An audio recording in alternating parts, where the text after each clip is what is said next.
Hi everyone, চলে এলাম আরেকটা নতুন রেসিপি নিয়ে। নিরামিষি সর্ষে ঢ্যাঁড়স। অনেকেই আছে ঢ্যাঁড়স খেতে পছন্দ করেন, আবার অনেকেই ঢ্যাঁড়স খেতেই চায় না, কিন্তু এইভাবে রান্না করলে সবাই চেটে পুটে খাবে। তাহলে চলুন দেখে নেওয়া যাক সর্ষে ঢ্যাঁড়স করতে কি কি লাগছে।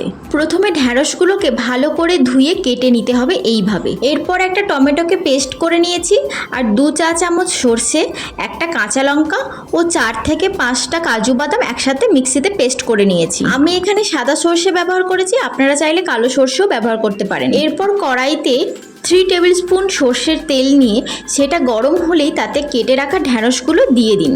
এই সময় ফ্লেমটা লোতে রাখবেন, না হলে ঢ্যাঁড়স দেওয়ার সাথে সাথেই তেল ছিটকাবে। এরপর এতে সামান্য নুন ও হলুদ দিয়ে ভালো করে ভেজে নিতে হবে। ভাজা হয়ে গেলে একটা পাত্রে তুলে রাখুন। এবার ওই তেলেই সামান্য কালো জিরে ফোড়ন দিয়ে টমেটো পেস্টটা দিয়ে দিতে হবে। এরপর ওতে পরিমাণ মতো নুন ও হলুদ দিয়ে ভালো করে কষিয়ে ওতে কাজু, সর্ষে, কাঁচা লঙ্কার পেস্টটা দিয়ে দিতে হবে।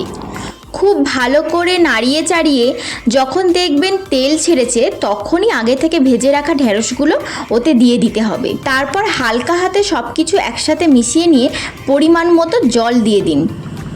সব ভালো করে আরেকবার মিশিয়ে নিন, তবে দেখবেন ঢ্যাঁড়সগুলো যাতে গোটা গোটাই থাকে। আর রান্নাটা লো ফ্লেমেই করবেন, তাতে ঢ্যাঁড়সগুলো খুব বেশি নরম হয়ে যাবে না। এরপর ওপর থেকে একটু সর্ষে তেল ছড়িয়ে অল্প চিনি দিয়ে নামিয়ে নিতে হবে। ব্যাস, রেডি হয়ে গেল নিরামিষ সর্ষে ঢ্যাঁড়স। আপনারা গ্যাস অফ করার পরও সর্ষে তেলটা ছড়াতে পারেন, তাতেও স্বাদ ও গন্ধ অটুট থাকবে। গরম গরম ভাতের সাথে এটি দারুণ লাগে, রুটির সাথেও ভালো যায়। অবশ্যই একবার ট্রাই করে দেখবেন। তার সাথে সাথে আমার চ্যানেলটিকেও সাবস্ক্রাইব করে পাশে থাকবেন। আজকের রেসিপিটি কেমন লাগলো তা কমেন্টের মাধ্যমে জানাবেন। সবাই খুব ভালো থাকুন। আজ টাটা।